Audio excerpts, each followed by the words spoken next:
खान आप क्या करने जा रहे हैं। तो ये तमाम चीज़ें आपके सामने रखनी हैं।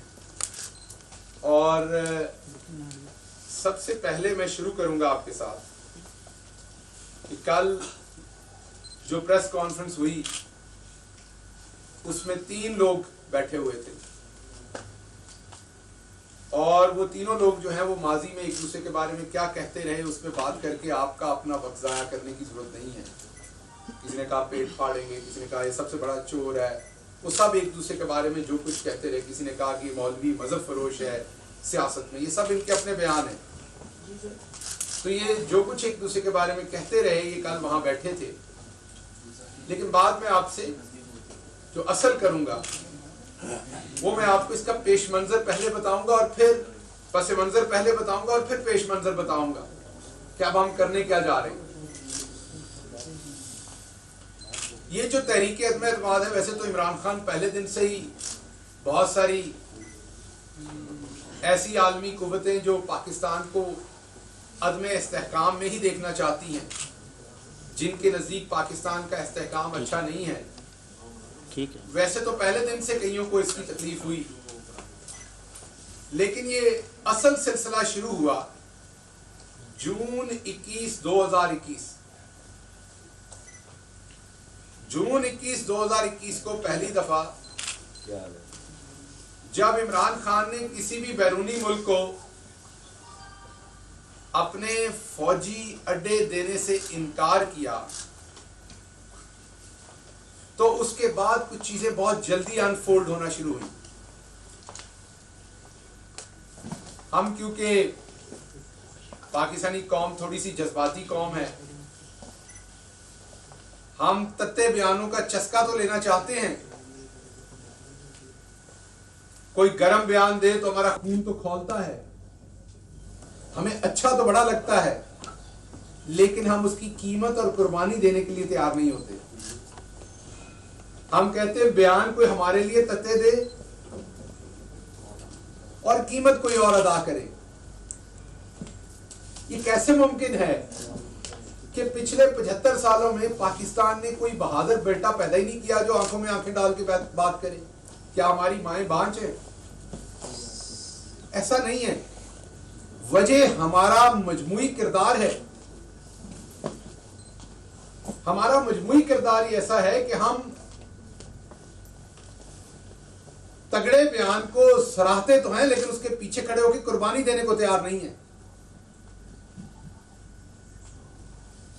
जब आप तगड़े बयान देते हैं तो जो तगड़े मुल्क होते हैं, जो आपके ऊपर जिंदगी तंग करने की कोशिश भी करते हैं, उससे महंगाई भी हो सकती है, उससे आपके यहां तेल की रसद, दूसरी चीजें भी मुतासर हो सकती हैं।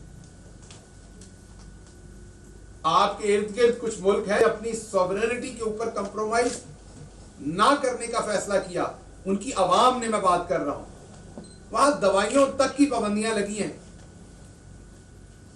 बड़ा आसान काम है उनके लिए भी, लेट जाएं अगले दिन दवाइयां ही दवाइयां हैं। सो पहले तो ये समझ रखें कि ये जो नवाज शरीफ आया, शहबाज शरीफ आया, फजलुर रहमान आया, ये जो किरदार हैं ये खुद बने हुए हैं? नहीं, हमारे रवैयों ने बनाए हुए हैं। इनकी ये जो बुज़दिली है वो हमारे रवैयों ने बनाई हुई है। हाँ, ये थोड़े शातिर लोग हैं, इनके अंदर अपने अंदर मॉरल करेज नहीं थी। और जब साथ इन्होंने हमारा किरदार देखा एज अ कौम कि हम तगड़ा बयान तो चाहते हैं, बाद में पीछे नहीं खड़े होना चाहते, तो उन्होंने पहले दिन से सीखा कि जड़ा तगड़ा है वो अगे नीवे हो जाओ, जड़ा माड़ा है वो गिरेबान पकड़ लो। इन्होंने पहले दिन सीखा कि अगर हुकूमत में रहना है तो एब्सोल्युटली नॉट नहीं कहना, जी हजूर कहना है। इन हुक्मरानों ने पहले दिन से सीखा। ये अपने बच्चों को सिखा देते हैं, बेटा फलां फलां मुल्क है उसके साथ नहीं बिगाड़नी, बेटा फलां मुल्क से कोई पैगाम आए तो सर पांव पे रख के बात माननी है, लेट जाना है, भागते जाना है। तो ये इनकी ट्रेनिंग में शामिल है। और इनकी ट्रेनिंग में शामिल करने वाला कोई और नहीं, इनकी ट्रेनिंग में शामिल करने वाले हम में से लोग हैं। बड़े सारे लोग ज़ियाउल हक को जो है वो डिक्टेटर कहते हैं, लेकिन जब भुट्टो को फांसी लगी तो वो सत्तू पी के सोए हुए थे। उस दिन उन्होंने अपनी राय का इजहार नहीं किया। बहुत सारे लोग भुट्टो को डिक्टेटर कहते हैं। जब भुट्टो ने 73 का आइन दिया और अगले ही दिन उस आइन को मुअत्तल कर दिया, उसमें तमाम अच्छी चीजों को, तो बहुत सारे लोग तब सत्तू पी के सोए रहे। तो हम बुनियादी तौर पर तगड़े फैसलों के पीछे जाकर उनकी पैरादारी नहीं करते। इसलिए दुनिया में बहुत सारी ताकतें ये जानती हैं कि यहां ये रस्म चल पड़ी हुई है तो काबू कर लो, जैसे किया जाता है। तो ये बात शुरू हुई जून 21, 2021 से। इमरान खान ने, आपके बेटे इमरान खान ने, जब उनसे पूछा गया कि आप तो कहते थे कि आप किसी और की जंग में शामिल नहीं होंगे जब आप वजीर आजम थे, आप कहते थे 80,000 पाकिस्तानी शहीद हुए, आप कहते थे 150 अरब डॉलर का नुकसान हो गया उस जंग में, आप कहते थे ये मेरी जंग नहीं है, ये मेरे पाकिस्तानियों की जंग नहीं है। तो अब अगर आपसे कोई मुल्क आपके हवाई अड्डे मांगेगा ताकि यहां से वो किसी और मुल्क पे हमला कर सके, तो क्या आप हवाई अड्डे देंगे अमेरिका को? यही सवाल था। याद है आप सबको? याददाश्त भी हमारी कमजोर है। सिर्फ हमारे इरादे ही कमजोर नहीं, हमारी याददाश्त भी कमजोर है। तो यही सवाल था ना, उसके दो तरीके से जवाब थे। बुज़दिल बंदा बैठा होता तो वो कहता कि अमेरिका हमारा अलाई है, हम बैठ के बात करके फैसला करेंगे। थोड़ा सा कम बुज़दिल बैठा होता।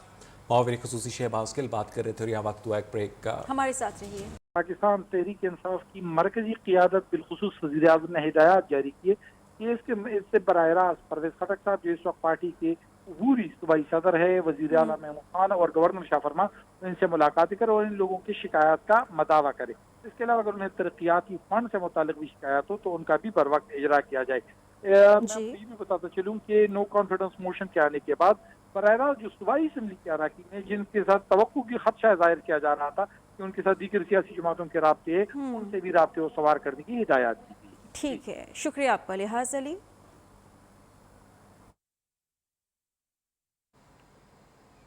अब आपको बताएं कि वज़ीर आज़म इमरान खान की मुश्किलात में इजाफा होता जा रहा है। काफ लीग की क़यादत ने पहली मरतबा वज़ीर आज़म को अलहदा होने का इंदिया दिया है।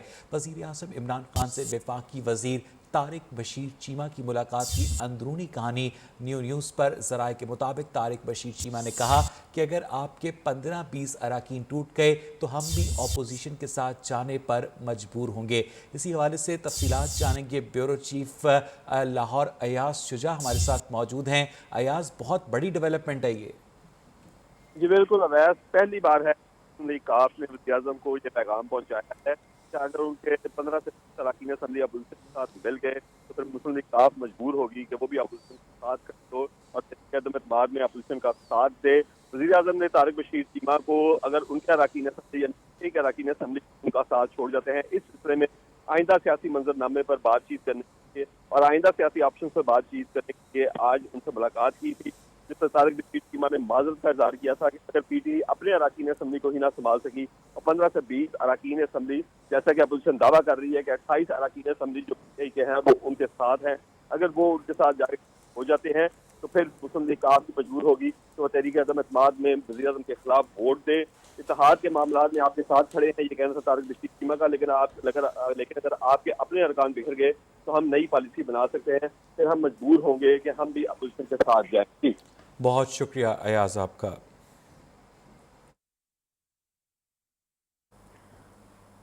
ऑपोजिशन ने अदम एतमाद का जो गड्ढा खोदा है वो खुद उसमें गिरेगी। वज़ीर आला पंजाब उस्मान बुज़दार के ऑपोजिशन पर लफ्ज़ी वार, कहा कि ऑपोजिशन के पास नंबर